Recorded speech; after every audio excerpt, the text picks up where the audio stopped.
I bet you Hey, there we go. We're on the air. Sorry we're late, guys. Welcome to another episode of Spilling Ink, the talk show that takes you behind the book to meet the authors and professionals in the publishing industry. We are back again with our fabulous co-host, Jason Lavelle.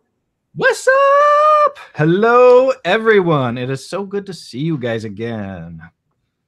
You just love doing that every time, don't you? I do. It's my calling in life. Well, let's see if our guest for tonight can come up with an even better intro. JD Estrada, take it over.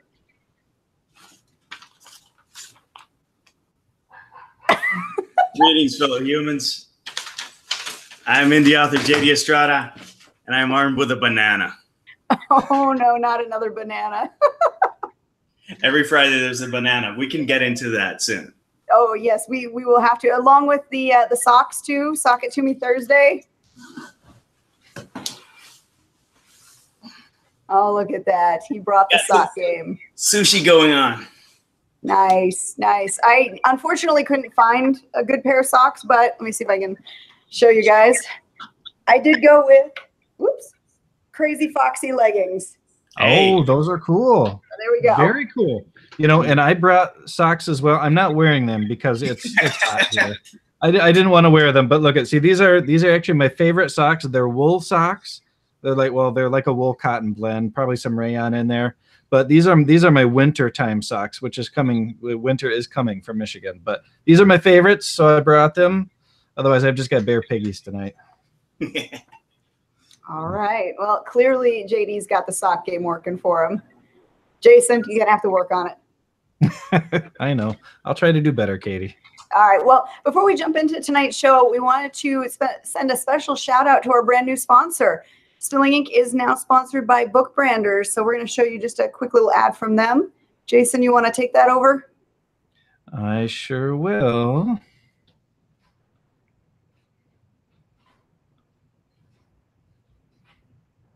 Spilling Ink is brought to you by Book Branders, your self-publishing concierge. That's so pretty. Did you guys like that voiceover work? It was fantastic. Pretty amazing, wasn't it? I mean, I think you nailed it there, buddy. You totally. Oh, man. Well, you know, for the first 10 seconds, I forgot that I was supposed to be talking, and then I freaked out all of a sudden, so I might not have had the full smolder going on here.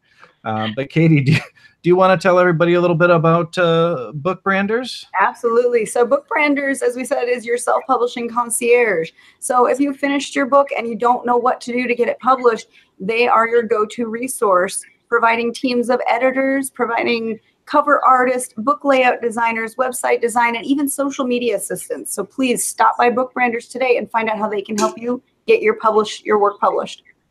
Yes, and also when you finish your book and you don't know what to do, this is what you do.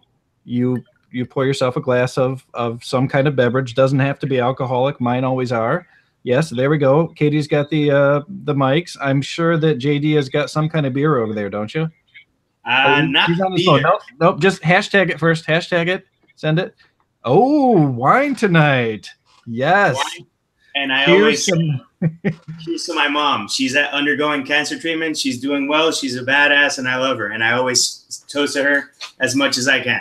Well, cheers to Mama Estrada. I hope that the treatment continues to do well, and she just continues to improve. That's awesome.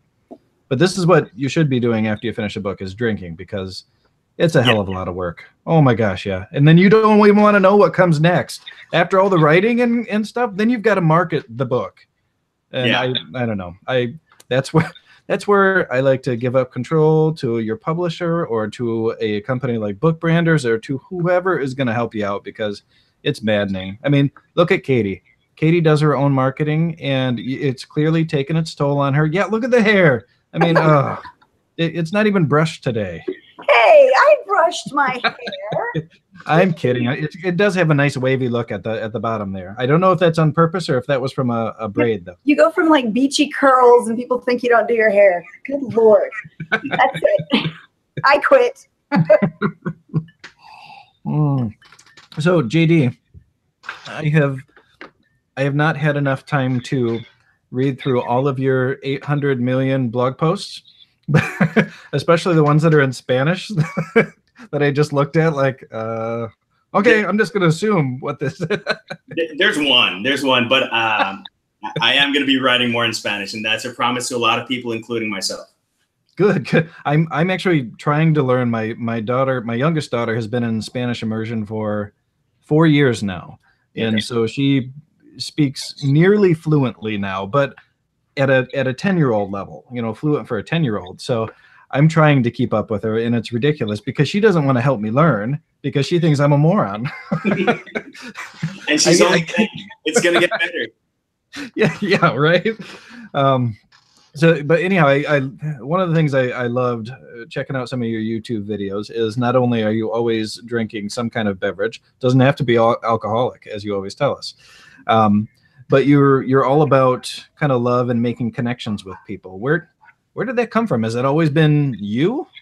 From ever since I was a kid, Mom said that I would smile to strangers.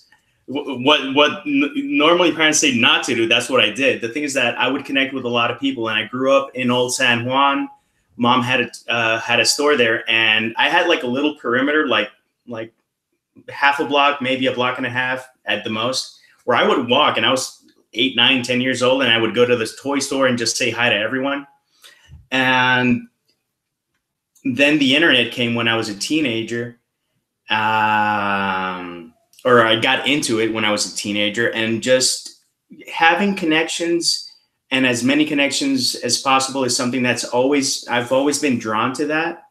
And with the writing thing, it's just gotten, I'm not going to say out of hand, but it's pretty peculiar because I have friends in Nepal who sent me a little Buddha head, to give you one example.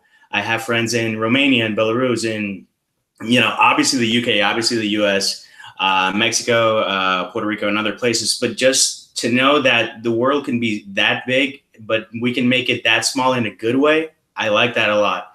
And that someone that lives literally half a world or a full world away, that you can make their day with a banana or a sock post or something like that and cheer them up, and have a positive impact. That's something that's, I committed to that a while back, and there's never been a day where I don't think it's worth it. Now, you obviously put a lot of energy into creating blog posts and doing your booktuber and your YouTube videos. Where do you, okay, so my life, I only work like part-time now, and I write and I manage kids and all this other stuff, but I hardly have enough time to sit and read a blog post. How do you find time to be a busy professional and a writer and do all this other stuff? I mean, where do you get that from? I mean, how do you force yourself to do it and still have this great energy about you? Because you always just look kind of chill and happy and just you never look harried. Well, people who work with me, they know that I can get intense, and people who, as the years pass by and gray hairs come along and I mellow out, I'm even more pleasant to be around. You just turned 38, didn't you? Yeah. Hey, I'm 38 as well. Cheers. That deserves a cheers. Yes. 38. Cheers. Katie, I know you're 10 years beyond that, but it's okay.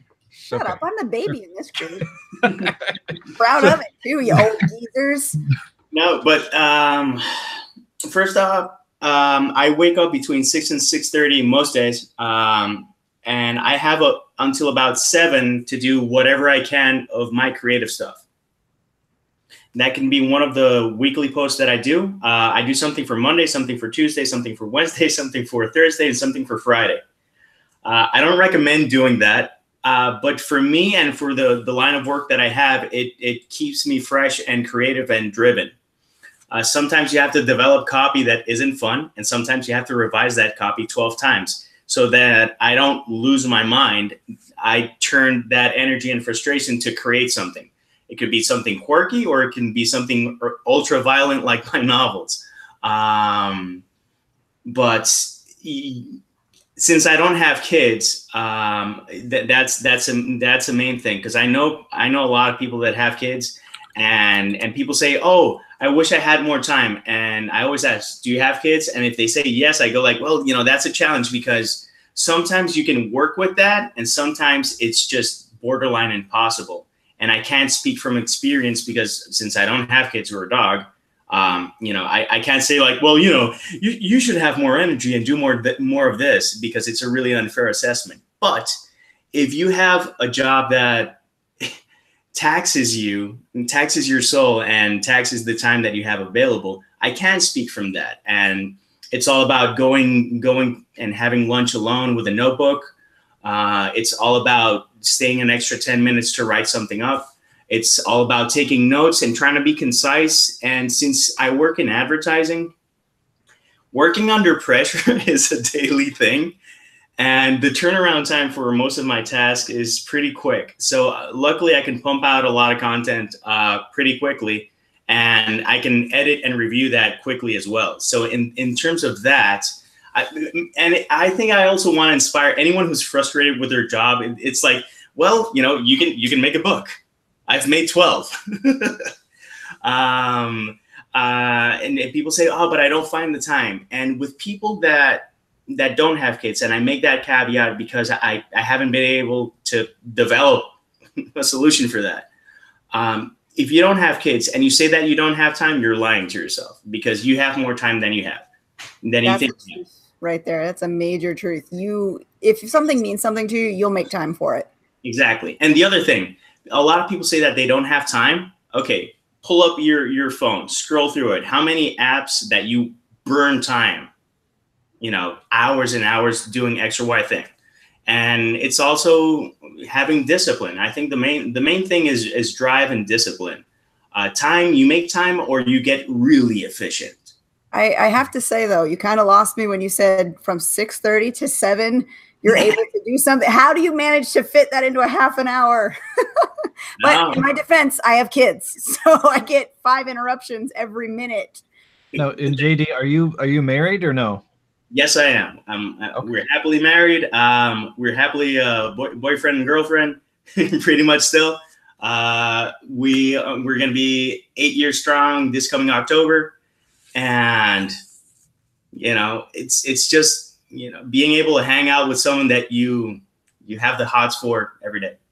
Oh, yeah. Oh, that's so sweet. Well, it's sweet, yeah, but he totally effed up the last half of the show, Katie, when we were going to do the auction.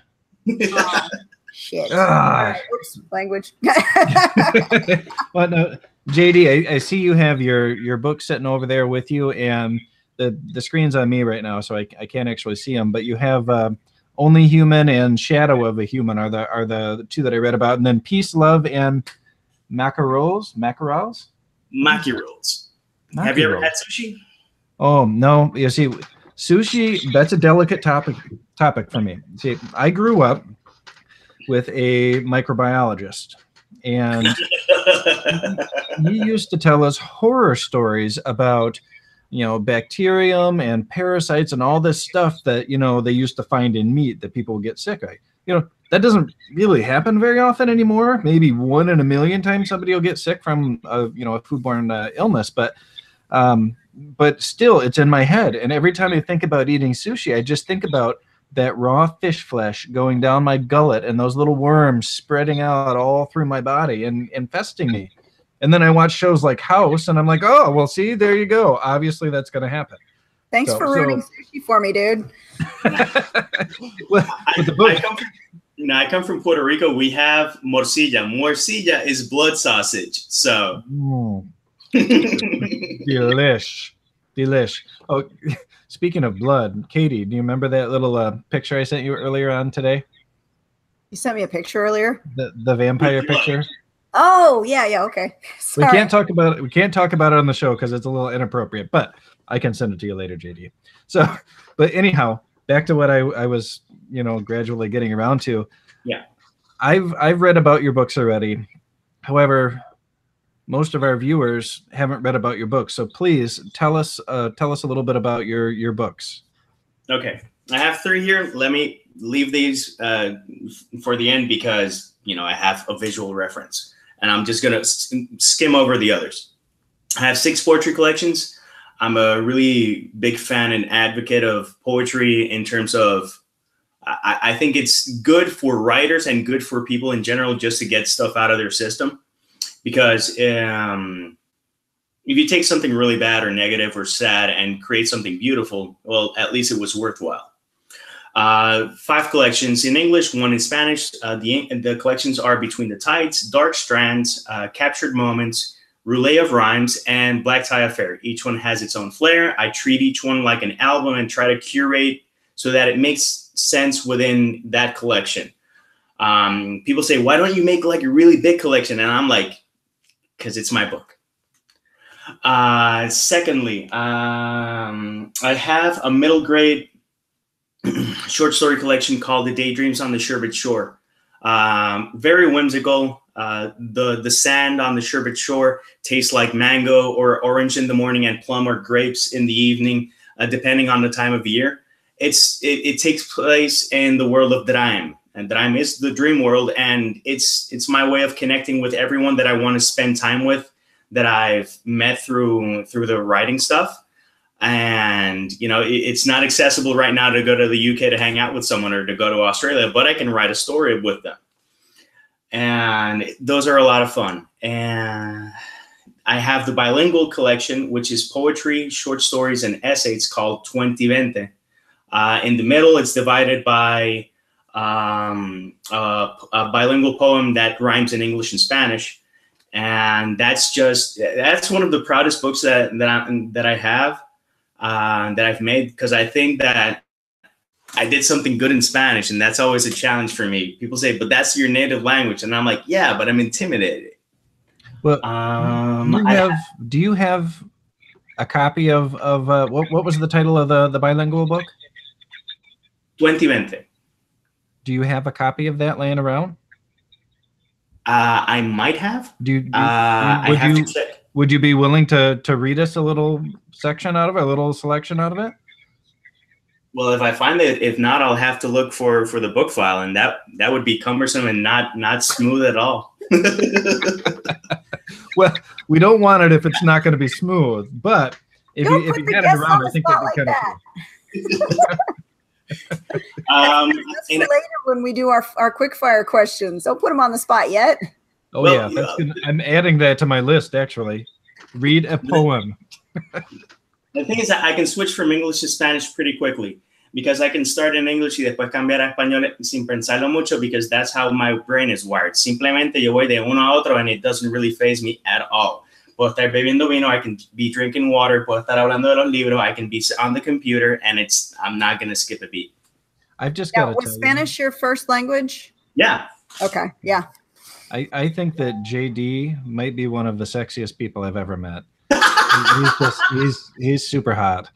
I love that, going between Spanish and English. I'm happily married, but man, that does it for me. We know you're saying that, Jason. No, I appreciate, though, the way that you can go back and forth, and I'm jealous of that, because I have the same in my family, but for French, because my dad grew up with French as his first language, so he swaps in and out with French, and I'm sitting here with like 2 years of French in high school going, I don't know what the hell you just said. And he would never teach me, so I never learned. Yeah, I took 3 years of French. Had a professor in the end that wasn't too cool with me for X or Y reason. And like a teenager, I just kind of dropped it. And I kind of remember, but it's something that at some point in my life, I have to retake, because I don't want that teenage angsty version of me to get the best of me. That teenage angsty version is the worst. Like I've only been to Disney World. Is Disney World the one in Florida? Yeah. I think it's Disney World. I've only been there once. It was when I was 16 with my mom and my brother and my grandmother. And I saw the pictures from back then, and I'm like, oh my God, I look such an a-hole. Like, I've got the scowl on my face, like I can't have fun because I'm 16 and I'm an asshole. And it was just like, God, I completely ruined what could have been a really awesome experience. But we do that when we're young, because we don't realize it. You know, we've got our own teenage problems that are going on in our head, whether it's stuff at school, whether it's, stuff in our own heads or boyfriends or girlfriends. And it kind of clouds everything up and messes up life for us and Don't for our judge the parents. pictures. Don't judge the pictures, because I guarantee you, most of the time you take family pictures on family vacations, you have good memories, but that overshadows all of the bitching and screaming and crying and fighting that happens between families on vacations. Well, that's why Heather and I take so many pictures on vacations. Like, okay, let's take a smiley selfie, because no matter what a jerk I might have been that week, hey, there's happy pictures. That's what I say when I take pictures too. Pretend like we're having fun, guys. Come on. Now, for us, I didn't go when I was a teen, and I went back to Disney and Epcot and all the parks for my senior trip. And then I was like, oh, I really like this. And I geek out, and we went there for our honeymoon. We've gone there to visit friends, and any excuse to go to Universal Studios to go to the Wizarding World. I would highly recommend. If anyone is a fan of Harry Potter and they haven't gone, they really should. Oh, that's I want to go. I want to get a wand, and I want to do the magic around there, make it happen. That's on my list, man. It really is. I keep seeing all my adult friends that have gone down there. I'm like, oh, you guys, this is what I need to do. The kids can stay home with the grandparents because mom and dad are going to the Wizarding World of Harry Potter. When you go, not if you go. When you go, get the butterbeer frozen. For me, it's way better. The other one just tastes like cream soda. The frozen one, you go like, oh, this is the bomb. Nice. Now, is there alcohol in the butterbeer? No, but in the bar they do sell fire whiskey. Ooh. And they have a beer. It was okay. If you're gonna have a beer at Universal, honestly, go to the Simpsons area. Try them all. I really like their amber ale. I thought that was it was surprisingly good. I was like, this is a theme park beer? Wow. Huh. Well, and I always wondered about the butterbeer, reading and watching Harry Potter, because they were never very clear on whether the butterbeer actually had alcohol in it. And they're over in the UK, so they can drink. But so I never knew, is this actual beer or is it just cream soda? No, I always assumed it had a little bit of alcohol content, because I think if you read some of the later books or the ones that tie into the Cursed Child, they say somewhere in there that Ron got drunk, I believe, drinking butterbeer on his wedding night with Hermione. I'd have to reread that. I don't remember. I remember him regretting not remembering the night. They're also really big on ginger beer, and ginger beer doesn't have alcohol. Okay.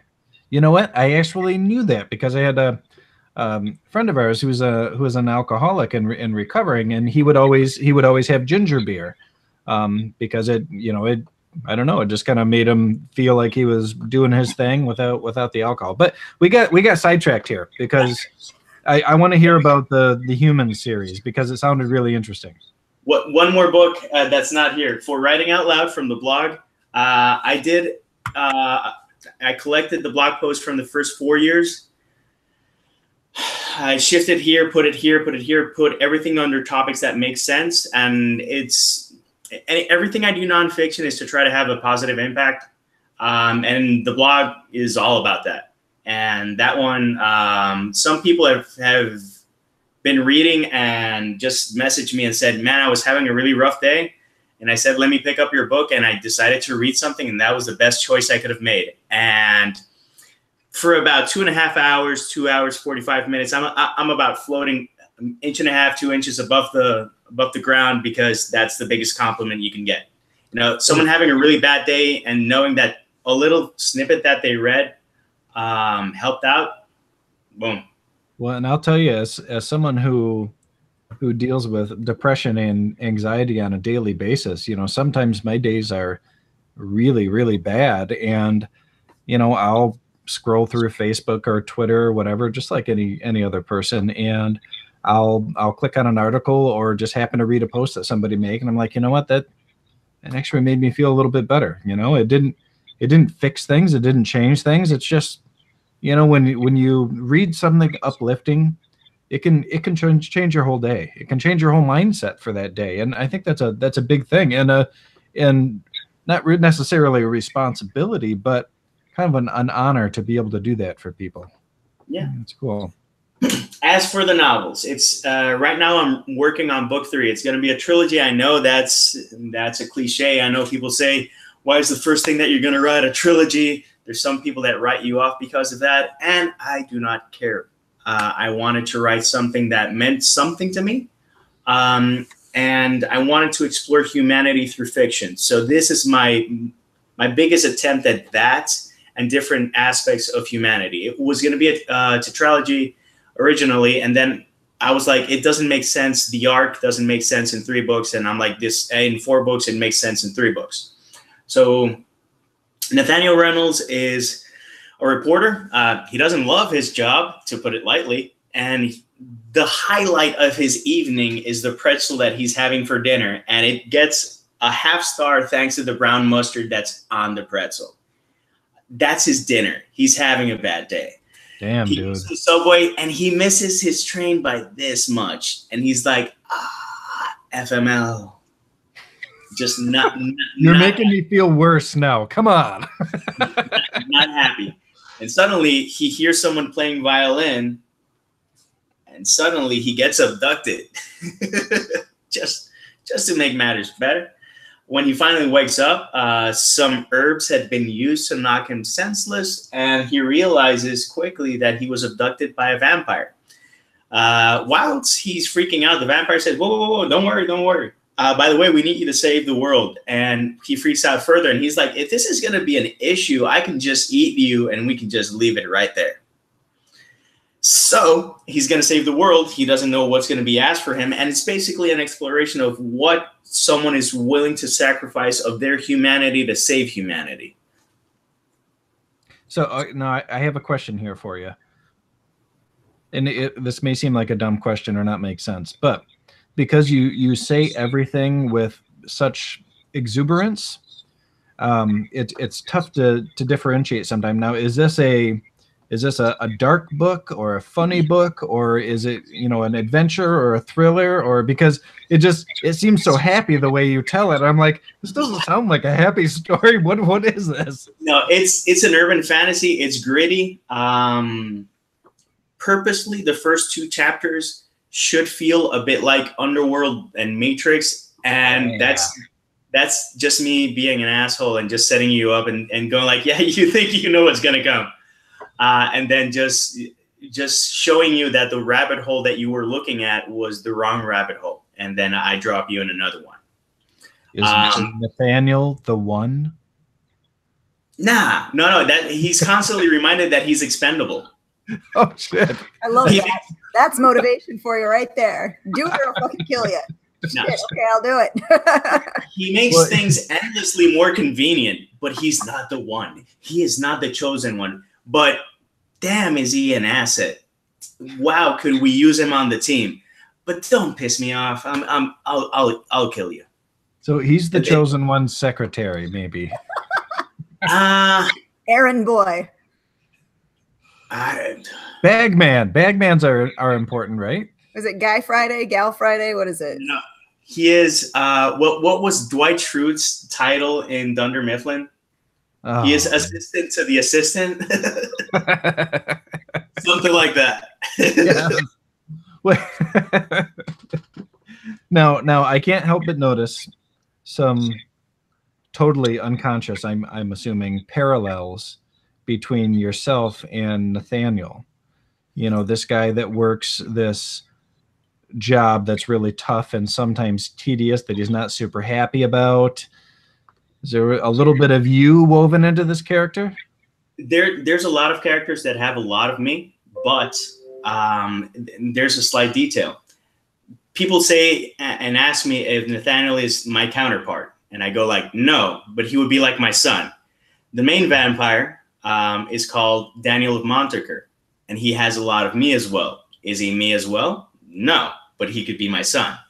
My literary representation is called Fayed Otstein, and he appears in this book and in the sequel and in many of my works because I want to be in my stories. And he ages as I age. So when people say, oh, so you're Nathaniel, I go like, no, I'm in the library, and people go like, what? And I go back to that chapter, look for the guy who's having tea in the library and who is pretty much smiling at the most absurd situation as if he knows what's going on, because he does. And what's his name again? Fayette Otstein. Basically, F-A with the 2 points up top, E-T, Otstein. It's 2 anagrams for fate and destino, which means the same in English and Spanish. I like it. That's cool, man. Yeah, man, I've got to start doing that shit. That's awesome. I like the Easter egg thing, though. That's kind of cool. Oh, you know, and I love Easter eggs. Actually, it's one of my Easter eggs are some of my favorite things to find in books and movies. And I don't necessarily like it when you're being slapped in the face with it, when it's so obvious that someone watching or reading for the first time is going to see it. I like it when it's like, oh man, I've watched this movie 15 times. I know this shit. But yeah, so I include my own Easter eggs, and one of the things that I include is in my books, and so everyone will now know, is hummus. And in each of my book, there's some kind of weird reference to hummus, eating hummus or something looking like hummus or feeling like hummus. And it all started because in the first book I wrote, The Cold Room, I was in the middle of this really intense scene, and this one character was going to go meet up with this other character to discuss what was going down. And this other character was like, "Oh, you know, are you hungry?" And she was like, "No, I couldn't eat anything right now." And then she was like, "Yeah, but I could use some hummus." And then one of my good friends who read it sent me like 15 memes that he had created on Jiffy or whatever, mocking me about the hummus thing. So I was like, "Oh, I kind of like that. I'm going to include something to do with hummus in every one of these stories." But did you say Jiffy? What? Did you just say Jiffy? Jiffy. Wait, that's the name of that little program, Jiffy. Oh my Jiffy. God. Jiffy, whatever it is. We've already had the debate about how you pronounce that. Anyway. Yeah, it's Jiff. You don't say, well, Gif. maybe. Anyhow. The gift that keeps on gifting. Oh my God. But what about you guys? How do you feel about Easter eggs in books and movies? Wait a minute. So in lot, was it 187? Was there a hummus reference? I don't remember that. No, that was a short story, so it didn't get a hummus reference. Well, what about the one where they're stranded on the island? I can't remember the name of that one. That's also, how did you know about that one? I never sent you that, did I? You let me beta read that one, dude. Really? Yeah. That was another short story. It's only the novels that get hummus. Man, I've got to up my hummus game. You need to up your hummus game. I do. You sent me to read that you clearly don't remember me reading. I love hummus, but you know, I don't like just plain old garbanzo hummus. What I like is roasted hummus red that's pepper. well, it's got to have garlic in it, and it's got to have the roasted red peppers on top, and then you mix all that shit in. It's just freaking delicious. Amen. With Triscuits. All right. You're forgiven for that. All right. I actually had a question in our rapid fire that included something on Easter eggs. That's an Easter egg in itself. Nice. Nice. I see what you did there. But my books are filled to the brim with Easter eggs. I'm a big fan of those, and when I catch them, I really enjoy it. If anyone catches all of the Easter eggs in my book, I would be really surprised, because there's some that are really they're in your face. It's like they put a record on, and it's Hendrix playing, and it says Hendrix playing, blah blah blah. And there's others that are a reference to a lyric by a song from the Eels. That would be pretty obscure.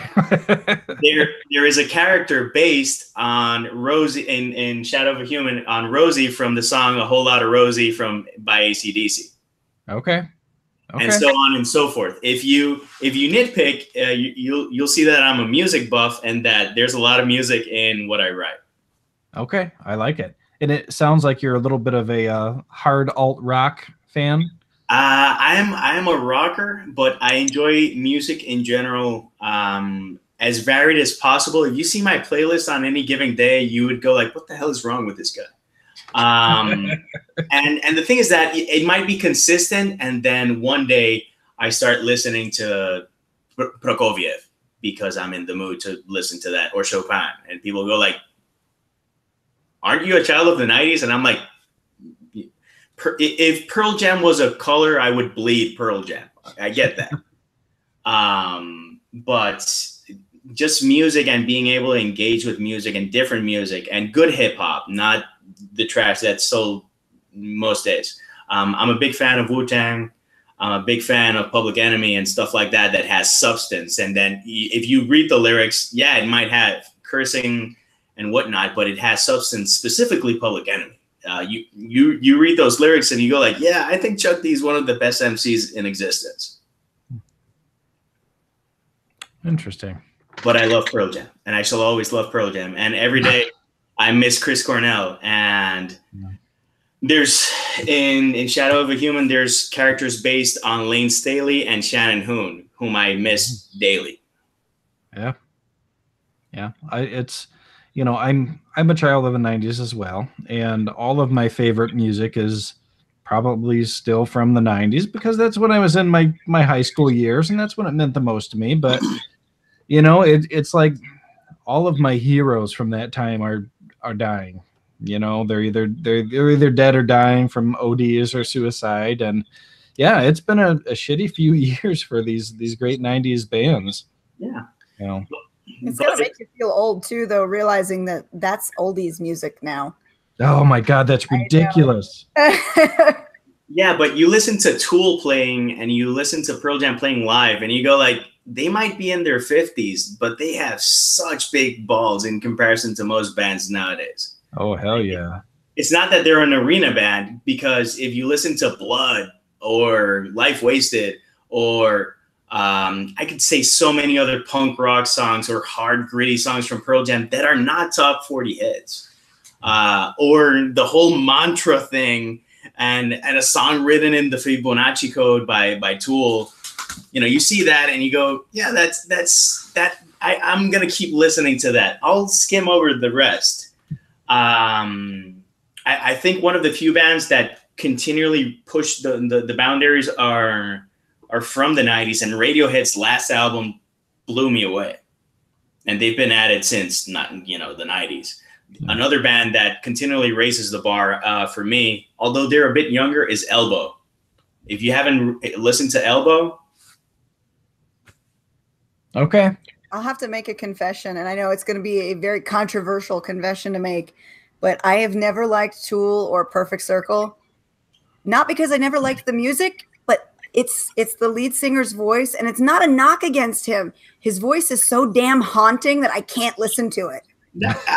Well, that's a compliment in and of itself, but there's bands that are polarizing. I love Rush. But if someone tells me that they hate Rush because they can't stand Geddy Lee's voice, I go, I get it, but I love it.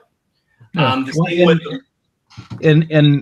I hear you there, because there are some Rush songs that I like, but when I was, I don't know, probably 16 or 17, I had bought a Rush album for one song that I'm sure I heard on the radio, and I was like, man, I really just don't like the rest of this, and I'm just wasn't into it. But I don't know, maybe I'm just a top 40s kind of guy. Maybe if I don't hear it on the radio, I don't love it. I don't know. But then again, when I was in high school, I used to the Downward Spiral 9 Inch Nails album that came out in the early 90s.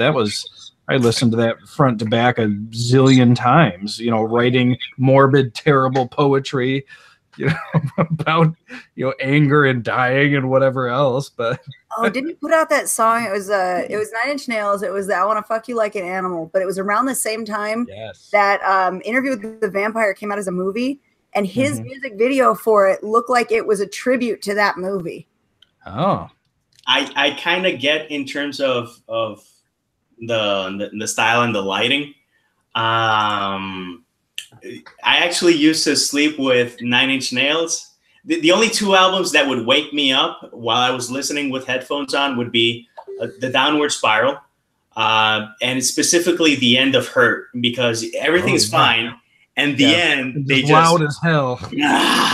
That's one, and the other one would be Dark Side of the Moon by Pink Floyd when they got to Time, because it's so loud and so jarring.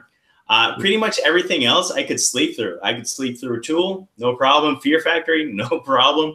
I'm not going to say that my dreams were the most logical or healthy, but I will say that I could sleep through it. My wife always bashes me that basically a truck can pass by me and I won't wake up. And I think I was training myself while I was a teen, so that no matter what, I can get a good 6 to 7 hours of sleep. Well, and that's going to come in useful if you have kids someday, because you're going to need that. But no, man, Dark Side. We took our kids to see a laser light show at the planetarium here in town, and they did Dark Side. And when that came on, my youngest was just scared out of her mind because all the clocks and the ringing and the alarms going off. I was like, ah! It was good. That was a good moment. And for a scary album, the second disc of The Wall has some songs that are creepy as hell. Yeah. The Trial is just, it's out there. It's out there. But if you see the substance of those albums and you see that the focus has changed from albums altogether to just trying to get a good song, good things and bad things happen. Bad thing is that, you're going back to like early or like mid 90s where you would get like 3 or 4 good songs in a CD and the rest is crap. But the high points of the top 40s, some of them I think are going to last the test of time. I've heard, I don't know how many times I have heard and will continue to hear Uptown Funk, and I still say, damn, that is a really good song. And the first time I heard it, I'm like, people are gonna hate this song because they're not gonna stop playing it. Mm-hmm. Yeah, and I have to admit, I do like the beat to that song. It does get you up and make you want to move. Whether the words affect you or not, it's the feel of the music that makes it for you. Oh yeah, it's got that happy 80s vibe to it, and it's something that if you have to clean like a huge mess and you want to do it in a good mood, or if you want to cook in a good mood or do anything in a good mood, it's a good mood song. Yeah. It's literally on my cleaning lists music for YouTube. Nice. Well, and that's another thing, back in the old days, but no, it seemed like 20 years ago, it seemed like a lot of times albums were more about selling an album as a whole, creating a more cohesive piece, whereas we have a lot of I don't know, maybe that's wrong. It could be just my opinion, but it seems like today, we're more working on selling a single. And I can't help but wonder if some of that translates into the literary world as well, whereas you've got these authors that aren't necessarily focusing on creating really good quality fiction that's going to resonate with people for years, but, creating something that's going to, okay, vampire romance is hot. Bam, I'm writing a frickin' vampire romance. Or, space erotica is the big thing this month. I've got to publish a space erotica. Are we writing just to sell that particular book, or are we trying to write something that's going to last? It depends on who you ask and what their MO is, because people are going to give you an answer and their behavior and what they do is different. Unfortunately, I try to be as transparent as possible, and I'm writing stuff. There's a lot of books that I pick up after an author has passed away, and I hope people read me before I die. But just in case I'm reading for that person 40 years in the future that says an indie author from Puerto Rico writing about vampires, there's a lot of people that write to the market, and I think it is what it is. I'm not going to say that good works are not going to come of that, but I will say that a lot of crappy work is going to come of that as well. You're going to see a lot of clones. We mentioned Tool. Tool is haunting for Katie, but when Tool came, there's a lot of bands that imitate Tool and the singing style. The same with Pearl Jam, the same with Alice in Chains, the same with the marquee bands. I think one of the few bands that people have not tried to emulate is Soundgarden, because you have to be really messed up in the head to try to tune a guitar to what they used to. If you see Mind Riot, they everything is E. Every single string on the guitar is E, which makes no sense if you want to write a song. You go like, okay, so I got like 3 chords to go. And Chris was like, golden, let's do it. But there's a lot of people, when I said that I wrote about vampires, they were like, oh yeah, that's selling hot because of Twilight. And I'm like, this is not a reaction to Twilight. I think the second book is, in the terms that it's really dark and really nasty. And I didn't want, and I will never want, my vampires to seem like vampires. They're not going to go like, or that shit. I think that there's too many people that want to be the next J.K. Rowling, that want to be the next Dan Brown, that want to be the next Neil Gaiman, that want to be the next whatever. And they're robbing themselves of an experience. Yes, I want people to read me, but I do this because I love it. I truly love writing. I love writing. I love putting words to paper. I love making sense out of a blank page. To some people, it's intimidating. To me, it's stimulating and it's invigorating. And I see it and I go like, what's going to come out of this crazy brain? And I put the Easter eggs for myself as well as for fans of those different bands.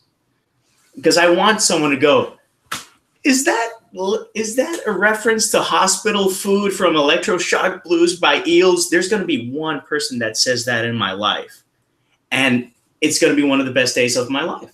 I'm going to go like, you got it. You're my man. I'm writing this so that it's not good for 2015 or 2016. I'm writing this so that if someone picks it up on a whim, they get rewarded. And, you know, my author name is a tribute to Mom. So if I put something out, it's because it's worthy of my mom. People go like, oh, I want to be famous. I want to be read. If that means that I'm going to be successful or famous, it's always up for debate. The definition of success is the same as defining love. It's going to be different for different people. What satisfies you in the end is what's going to define your success. I would like to sell more books so that I could write more books. It's not that I need to be on the New York bestsellers list. I don't need to be on Oprah's book club, although it would help immensely, Oprah. I don't need the Cadillac. I need my book on your channel. But they're not going to read that. They're going to read this, by the way. Yeah. And also, there's people that like to specialize in genres. If that's your kick, run with it. But if you're doing it because you want to be an established author in this and you want to be respected, that's not the right reason if you ask me. If it fills you up, if it fills you with joy, if you're doing it and you're saying, wow, look at this world that I built. It is so robust. If you think George R.R. Martin has a long list of characters, wait till you read my series. If that's your trip, go with it.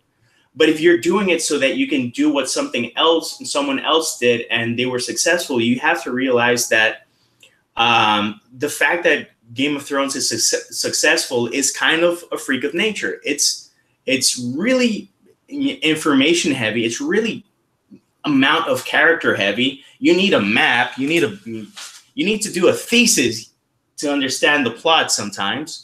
It's political high fantasy, so it goes beyond the norm of epic fantasy or even traditional fantasy, and it takes it to that next level of focusing on the politics within the fantastical world, which I think it's an outlier. But if you look at the golden rule of writing, what is that? It's write what you want to see. You know, as a reader, you read because you love reading, but sometimes there are things that are out there that you would love to see. You know, just like with movies, there's something that they haven't done yet. So you create that as the writer. And sometimes that works and you become the crazy outlier that is the next J.K. Rowling. Or sometimes, you know, you just become the author that continually produces really cool stuff, but isn't going to be famous. Yeah.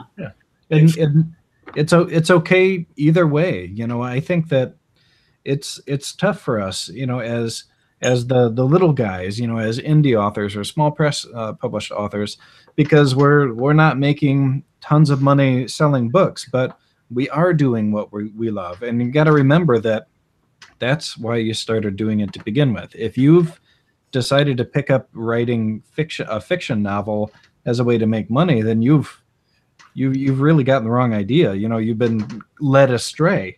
You know, Yeah. once you get established in it, if you make a good name for yourself and you have good credentials, then yeah, you can write for money. You could write for this anthology or this magazine or whoever wants to hire you. We have one guest that's been on a couple times that writes screenplays and stories and novels, and he doesn't write something unless someone has hired him to write it, and that's okay. But sure as hell didn't start out that way. Yeah, You know, and I think It's disheartening though when you are writing and you don't necessarily need to have the fame, but you want people to read it, and it's hard to get people just to read stuff. to have someone give you a chance, that's the main challenge for me as an indie. Because if I have a typo because, oh my God, he's an indie and he was sloppy. But if a traditionally published book has a typo, well, you have to understand there's several editors that are working on it and in the review process. And it's like, I don't know why a group of people and an established company gets justified, but I get shit because I did a typo. yeah, that's exactly right, buddy. That's exactly right. Yeah. I read a really good book. I'm not gonna mention the book because I don't want people to take the wrong impression. It's traditionally published, but it's got typos, it's got formatting errors, and quite a few. And the one that I will call out because it does bother me is Peter and the Starcatchers. That series that is by Disney Hyperion, blah blah blah blah blah blah blah. Between the three books that I've read, I don't know how many typos, but still, I read it and I enjoyed it, and I can be mature enough to say, even with a typo, I can understand it and enjoy it. And then in a review, someone gives me, well, they don't give me shit because there's people that give you shit and there's people that are trying to help. And you really have to make a differentiation between those two things. And I have a lot of people that really want to help. And that they not only put it in the review, they send me screenshots and they say, dude, this or that. I try to be as careful as possible, but to know that I have someone that not only is reading and enjoying me, but has my back like that, that's what a traditionally published author is not going to get. So yeah, okay, sure, I sell a handful of books a month. Fine. But the people that read it, they always send me a message, and because they know that I'm going to respond first off. And I try to respond to everyone on BookTube, on Twitter, on Instagram, on Facebook, on Google Plus, and on the blog. And it can get really crazy sometimes because I always make sure that life balance is not affected. I never want my personal life to be affected by my writing.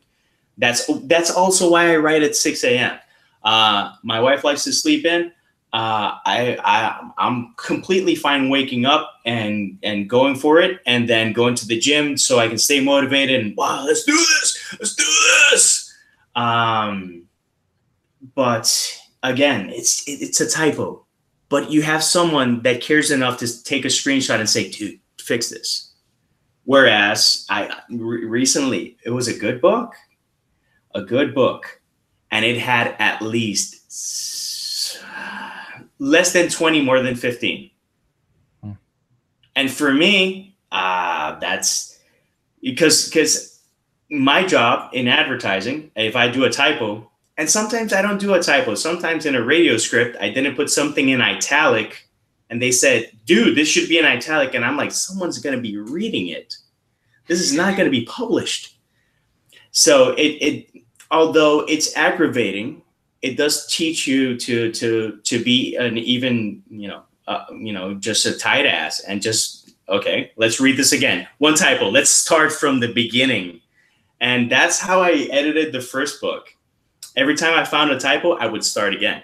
Oof. But you're right though. People do pick on indies a little bit more. And I say pick on because like you said, there are some very good proofers who will read it, and because they love your work and they want you to shine, they say, hey, here's some things you missed, and they'll send it to you in a private message. They don't mark you a 1-star review and say, there was this typo, this type. They send it to you in a message, hey, I caught these things. And you say, hey, thank you, let me fix that. Awesome. And then there are people who will 1-star your book for a typo, or in my case, I got a 1-star. Oh, shit. Don't get started on this. In the wrong category. It was listed for some reason in Western horror. I don't know how the hell it got there. It was never in any of my keywords. They one-starred me because it was listed in Western horrors. Well, I was looking at JD's books. I think it was last night, and I was looking at the categories because I wanted to see how you branded yourself. And one of the categories was young adult nonfiction, and it was for only human. I was like, what? Really? Oh, okay. This is all real. It's very fiction, so I have to fix it. But you don't always choose that. It's whatever it's falling into Amazon wise. You kind of get shoved into these categories. Like I had a book that was in occult horror, and I was like, well, I didn't pick that. I picked like mystery thriller or something like that. Not even close. But well, guys, we are getting to the end of our hour. However, our guest tonight, JD, has suggested that we play some speed round 30 questions. It doesn't quite flow off the tongue as well as 20 questions, but it's 10 questions each, right? Yes. So how does this work? Are our questions directed to one person in particular, or? My idea was for everyone to answer the question as quickly as possible. You have 30 seconds to 1 minute to answer so that it doesn't burn up too much time. Okay. All right. So who's going to go first? Or do we all just like mash at once? I think we should go in turn. So, everybody's got 10 questions to ask. Let's start with our guest since he came up with the idea and we just roundtable it. Is he asking all the 10 of his questions or one question and then you get a question, and how does it work? How about we go one by one? So JD, you do one, and then Jason, you do one, and then I'll do one, and then we'll just keep going. I'm already confused, but okay, let's do this. Okay, first question. Weirdest person that has ever gone to one of your booths or book events?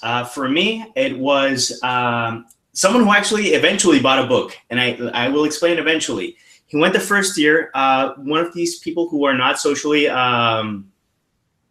fluid. And he didn't speak much. And I'm like, can I help you with something? He came back the second year that I went to the Puerto Rico Comic Con, didn't buy a book. He went the third year and he bought 3 books. Cause every time I was like, hey, how you doing? But it was awkward. Cause he would go like, Kindle? And I'm like, yes, it's available on Kindle. Okay. And then he would just bolt off. Nice. Well, now, and I don't do a lot of book events and cons yet, so I don't have a whole lot of experience to add to this. But I was recently at a little expo here in my hometown, and there was this one guy, and he was an author at a booth, and I was just chatting with him, and I stuck out my hand and went to say hi, and instead of saying hello, he pulls out this pocket watch and gives me this whole spiel about the book that he's created, and it revolves around this pocket watch that he's holding. It sounded really interesting, but I was kind of like, I just like wanted to know your name. Is it Dale or John or what? But anyhow, so it's not a great story. So I get to go last now. I get to answer. All right, cool. So Captain America, and I will call him Captain America from now on, met him at Tucson Comic-Con 2 years ago. Completely in character, spitting image of Chris Evans. All right. Shows up at the booth completely in character with the pocket watch out, asks about the girl. I can't remember her name. He's like, have you seen her? I'm looking for her. I need to have this last dance with her. I mean, it was just completely in character. He's shown up at every event that we've done in the Southwest, whether it be in Tucson, Phoenix, or Vegas. And he's just become Captain America for us to the point where we always take pictures with him.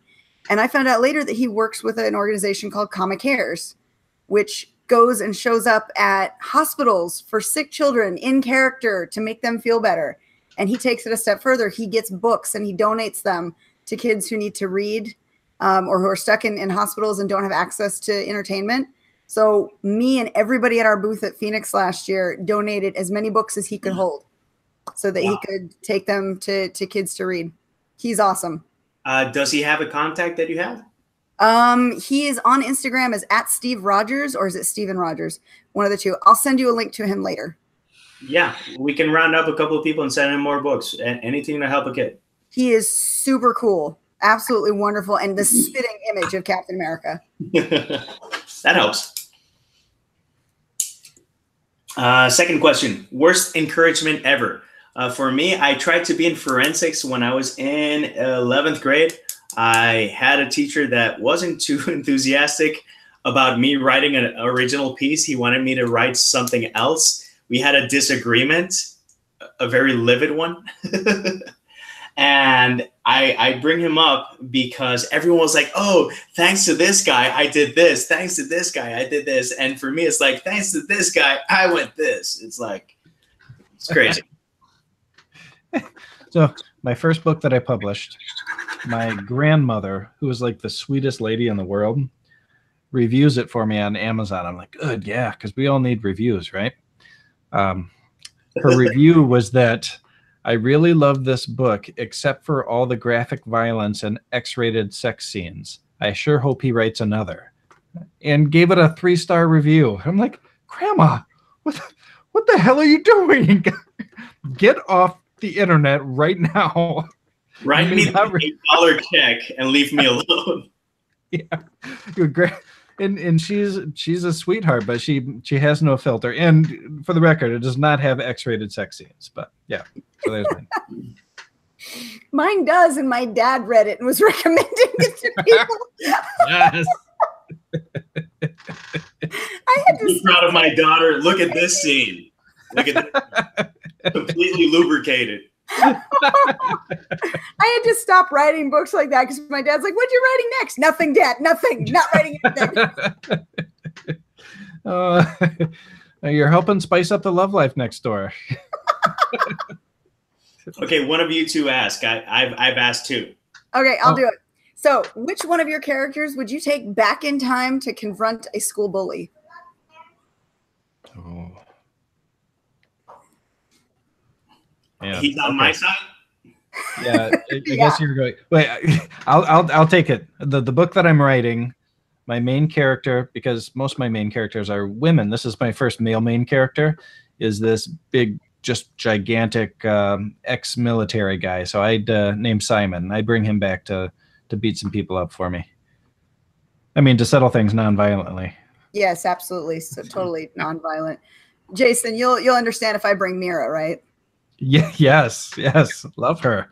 Nobody messes with that girl.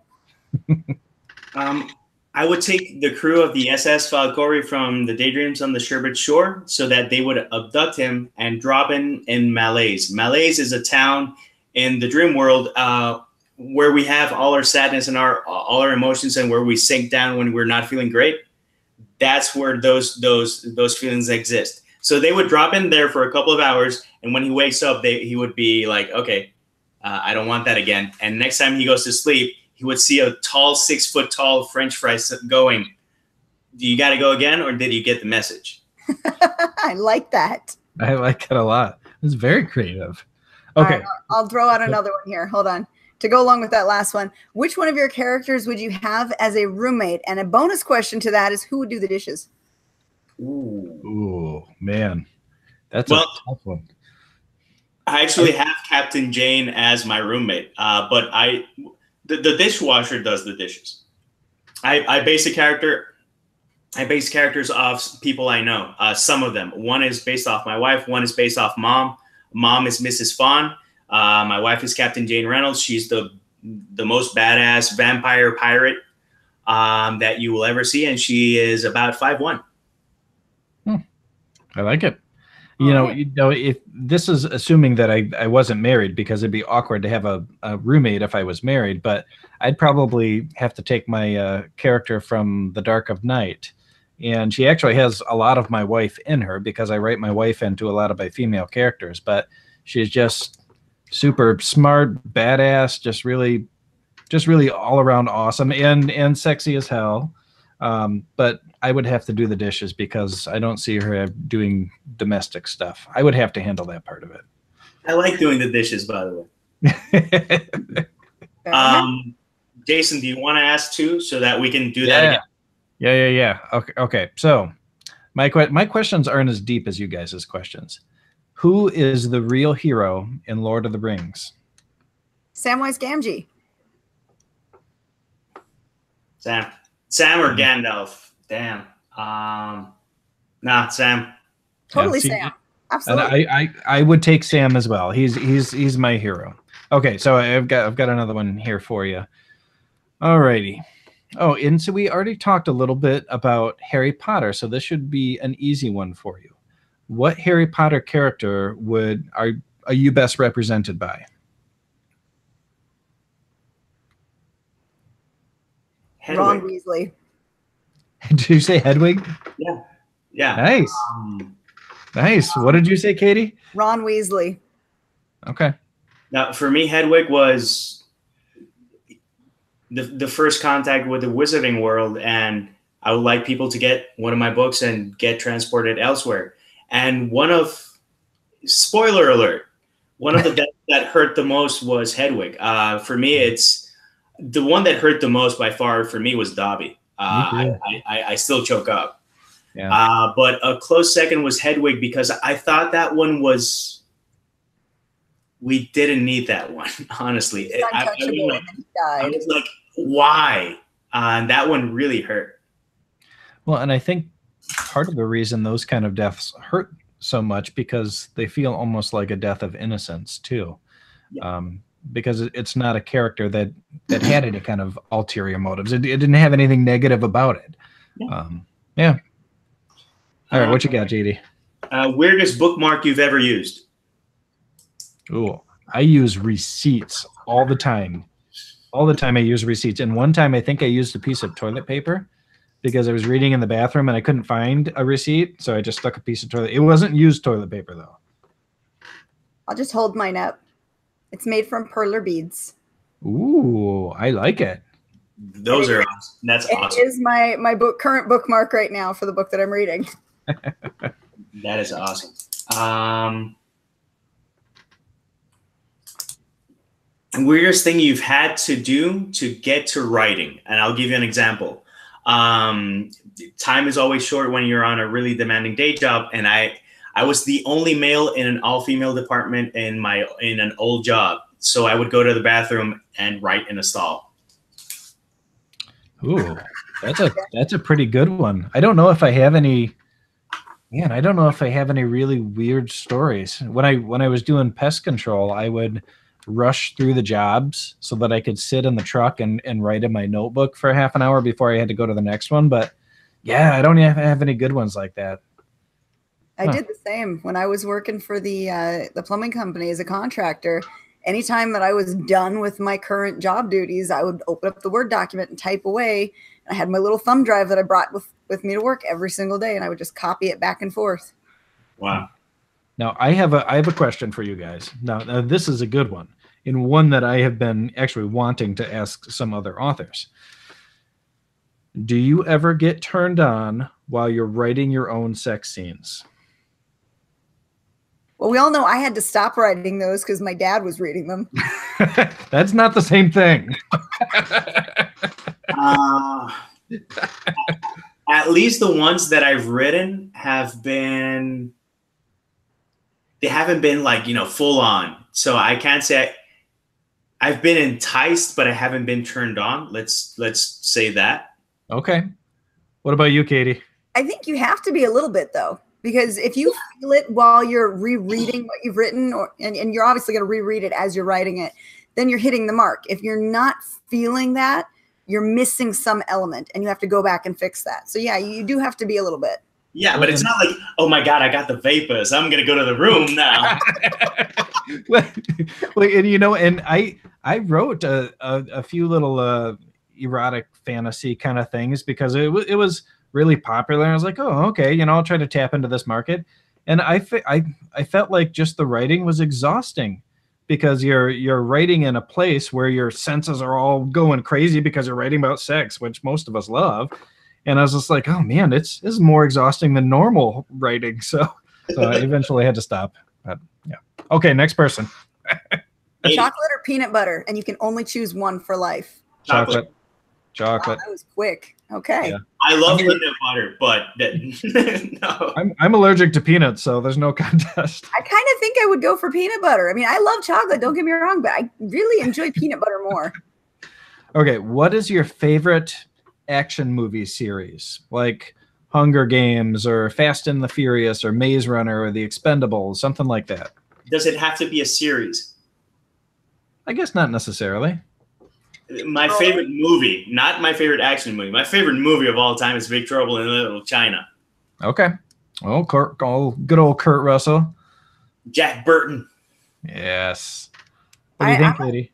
I'm a huge fan of period pieces which involve like some kind of a battle or war. So like something like Troy or Alexander the Great. Those are some really fun things to watch because I like that real gritty style that they take to the fighting. Troy was great, man. I really enjoyed that. Although I have to say, probably like going back to Terminator and Terminator 2, just because that was at a time when I was growing up that I was like, oh man, this guy's a total badass. I just love these.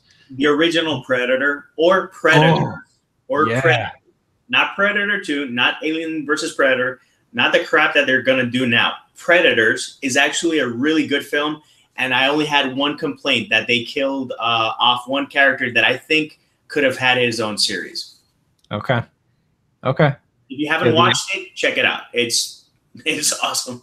Well, the original Predator was fantastic. It's one of my favorites.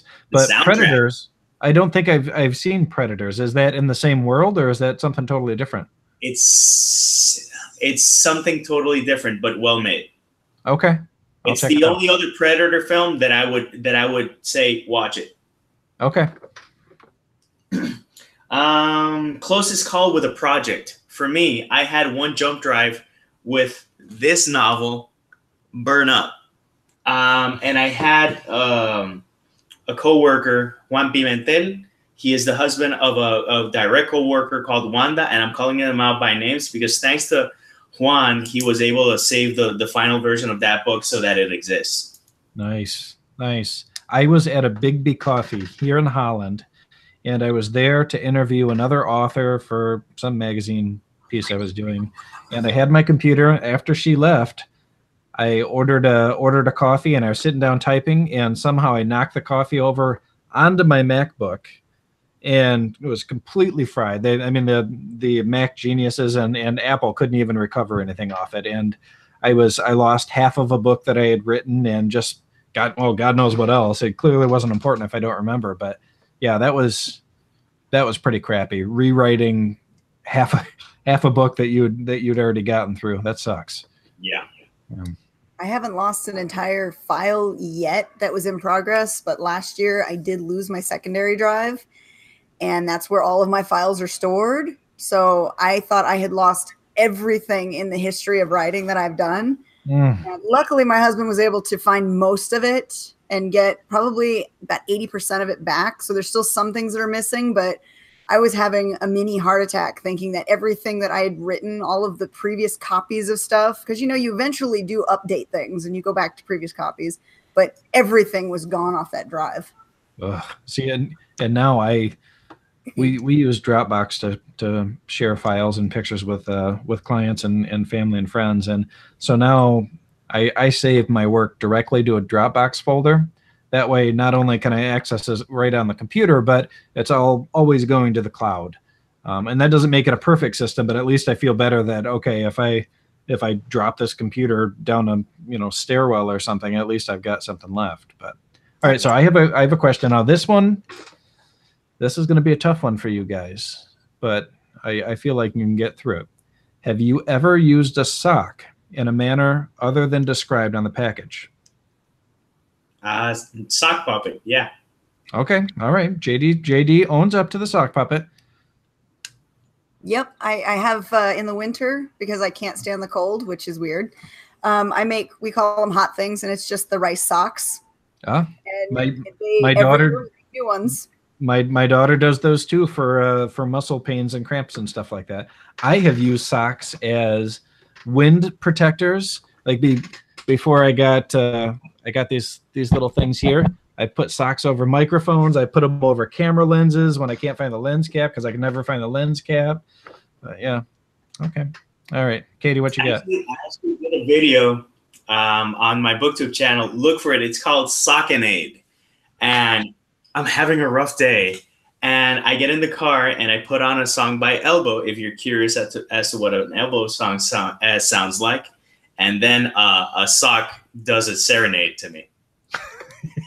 So, Nice. That's awesome.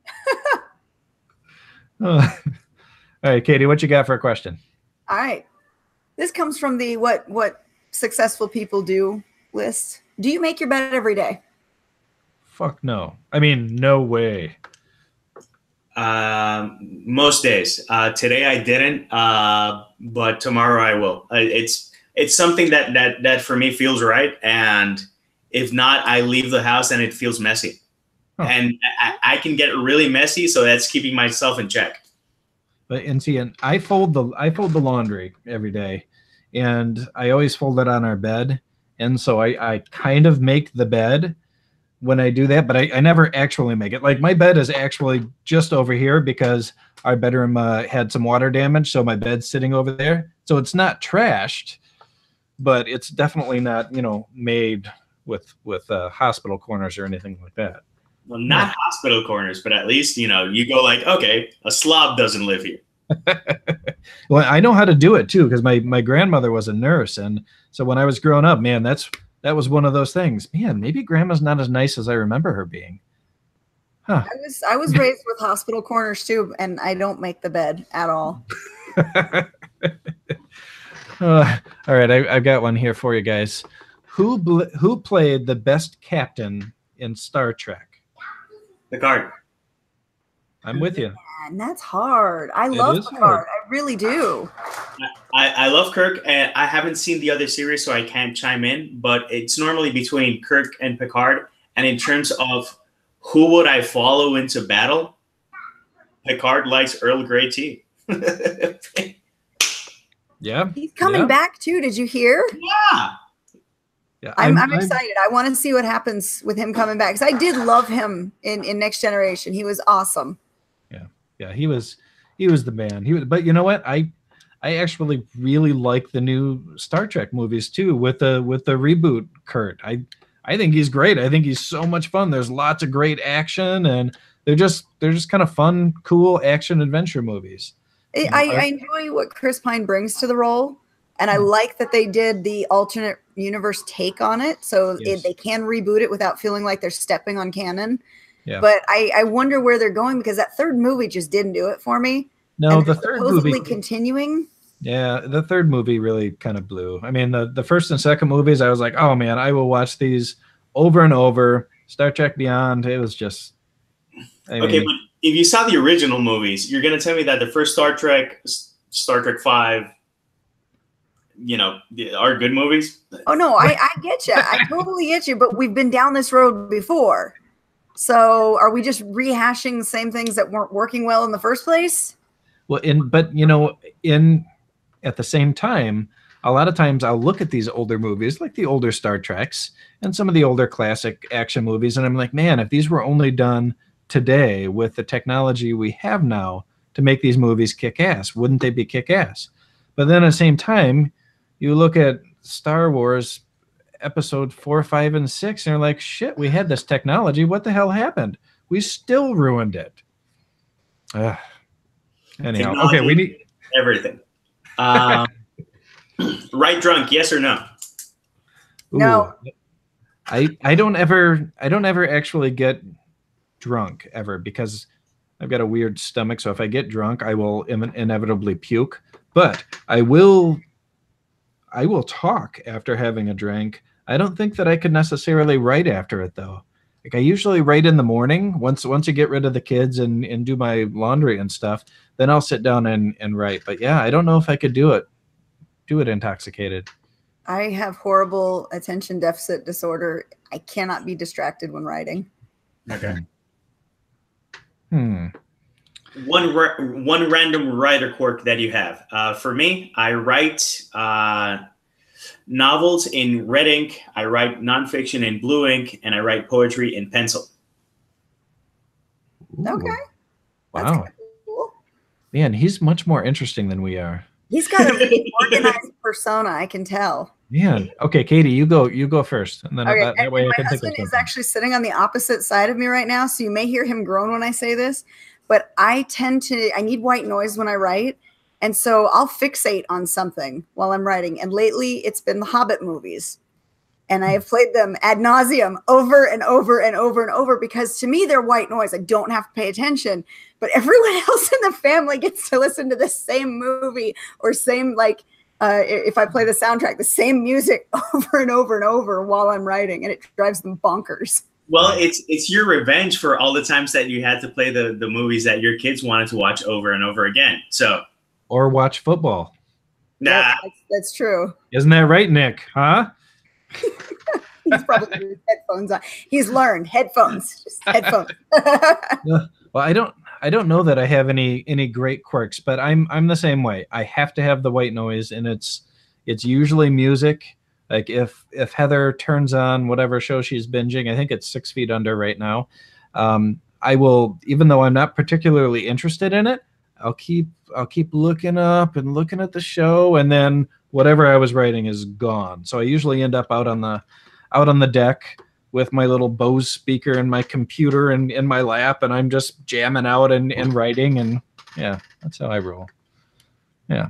All right, so this question is specifically for JD because I know that writing and connecting with humans is very important to you, almost as important as singing and playing guitar. So my question is, are you willing to write and sing a song based on Jason Lavelle and his love of button-up short-sleeve shirts?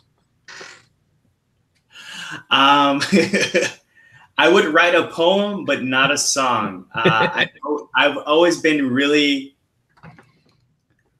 non-conforming when it comes to music because mom wanted me, or someone in the family would want me to learn a song to play during Christmas or something like that. And that's my brother's jam. He can take any song, listen to it, and within 20 minutes get the chords on a piano and play it. I play everything original, and if for some reason that becomes a passion project, which would be very weird, my friend, I would do it in a heartbeat. But a poem, I like to get cheeky with poems, and that could be fun. So write me a note and tell me that topic, and I'll see what comes through. All right. All right, Katie, you got any more questions for us? I do. What time do you wake up in the morning without an alarm clock? Ooh. Did I go to sleep at a prudent time or not? This is just in general. We all have that natural time our eyes open, regardless of when we go to bed. Between 7:30 and 8. Okay. I would say between 8 and 9. In the summer, my clock's reset, so it's usually between 8 and 9. School year, between 6 and 7. Okay. What about you? Like I'm 10, at 9 10 11? No, 9 a.m. If I haven't, well, actually, if I go to bed even at 2 a.m. in the morning, usually that's the time when I will wake up. So for school, when I have to wake up at 6 o'clock in the morning to start getting the kids out, do not talk to me. Even the kids know, don't talk to mama in the morning. It's 100% autopilot. Didn't I try to schedule a show at like noon your time, and you were like, dude, that's way too effing early? No, it was noon your time. All right, JD, if I were to write you into a book, disregarding what I know about your personality, would you rather be a villain or a hero? Everyone wants to be a hero. If not... So are you conforming then? I would, I used to be really, really, really pessimistic, and my nature is to be pessimistic. I fight against that daily. It's gotten a lot easier because eventually muscle memory and whatnot. But I will always favor being a reason for people to smile or to have any sense of hope. Hell yeah. The thing is that one of my favorite characters shall always be the Joker. And I have a really weird relationship with the Joker to the point that I've been... I thought you were going to show us a tattoo on your butt or something. That would be great. I've been carrying this around for 14 years. I used to have another one. It got damaged. I'm not going to label it. I'm not going to put plastic on it. I'm not going to protect it. I'm going to have the wear and tear. The Joker is and shall always be an awful villain, but something connects with me with him. But if I'm going to have to choose, I'm always going to want to try to be any sort of positive impact or positive thing in the world. There's too much shit to want to be a villain. Just look at the government, and I think they have that market cornered. Yeah, they're leading our country right now, man. Yeah. Katie, what about you? Villain or hero? Anti-hero. Yeah. Because they have more fun. The Yeah. anti-hero is the one that's been through the troubled past, and they do have the, not necessarily heart of gold, but they do understand where the line is drawn. And eventually and ultimately they do good, but they have more fun doing it.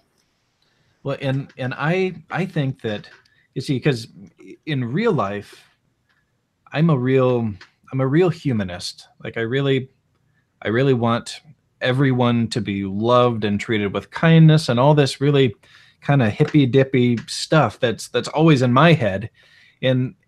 But because of that, sometimes I feel like I'm weaker because I feel so much empathy for other people, and I'm like, man, I feel like sometimes I'm not as strong as the people that are just like, oh, fuck it, this or that. And I don't know. So I guess if I were a character, I'd want to be somebody strong, maybe somebody strong and evil, but that it ends up doing good things in the end, saves the day in the end. I don't know. Who's not afraid to kick the bad guy's ass 100%.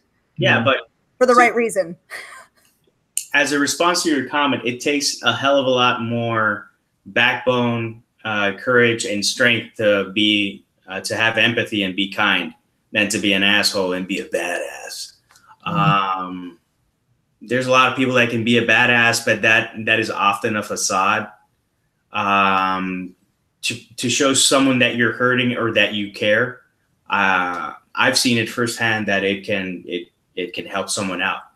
Someone's having a really hard time. It's not like you have the solution. It's just that you listen and that you give a damn. That can save a life. Yeah. And that's endlessly more badass than these guns and the gun show. Get to the chopper. All right, well, in response to that question, then I'll ask you this one. If you can pick one superpower, what would it be? Flight. You know what? Childhood me would have chosen something like flight or invisibility or heat vision or something like that. However, adult me read a book recently called Vicious. And I keep talking about this book because I absolutely loved it. If you haven't read Vicious, it's freaking amazing, by Victoria Schwab. And one of the characters has the power to control everyone's, not their feelings, but what they feel.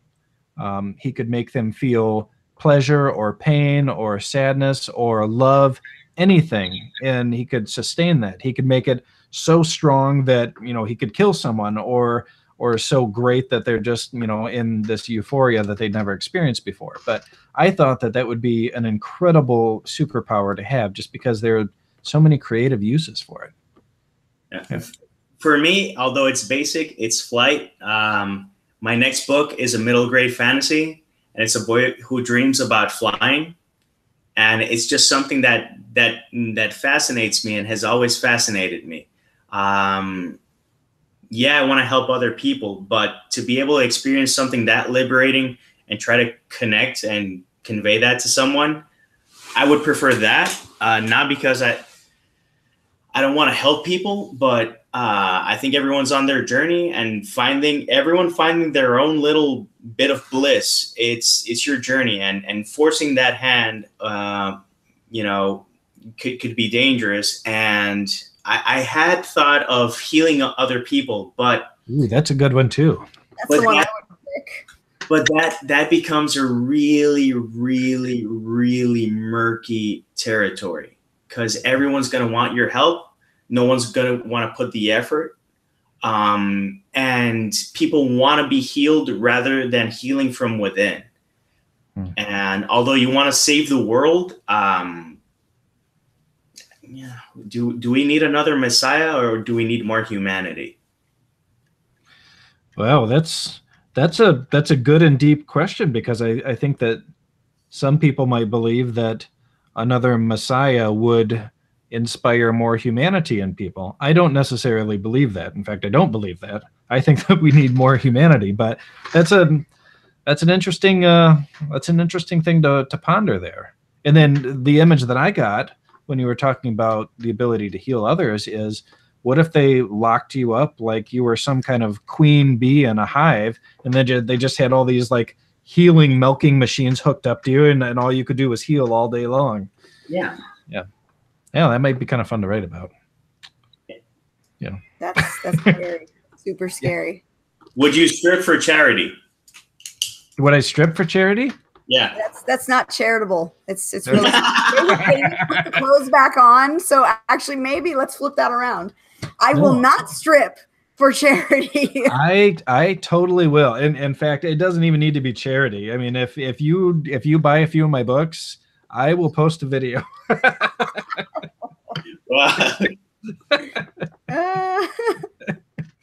Oh shit. That's a good one. I like that. Oh, all right, guys. Well, I'm sure that we all have a couple more questions to go. However, we're running about 90 minutes now, so we're a little over time at the moment. But it's been a great chat. I've really loved having you on, JD. Thank you for having me, though. Yeah, it's been awesome. Katie, is there any last things you want to add? No, this has been a really fun show. Thank you, JD. You've been a wonderful guest this week.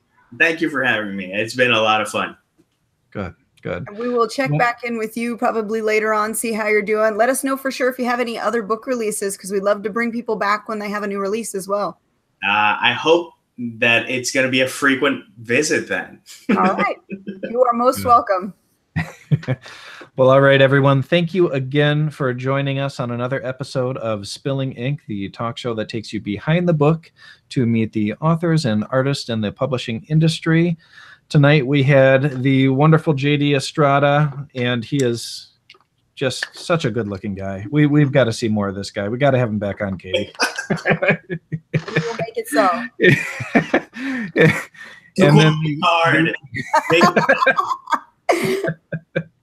And then the indomitable Katie Salidas. Thank you. Yes. Thank you so much, Katie. Katie is the one that actually does all the work to put the show together. I just show up and sit in front of the computer. So Katie is the real hero here. And thank you to Book Branders, who is our sponsor this week. Book Branders is your self-publishing concierge. And to all of you, we will see you next time on another episode of Spilling Ink. Please make sure to like the video if you liked it, and subscribe to the videos. That way you see them when the new ones come out. Have a great night, everybody. Bye, guys.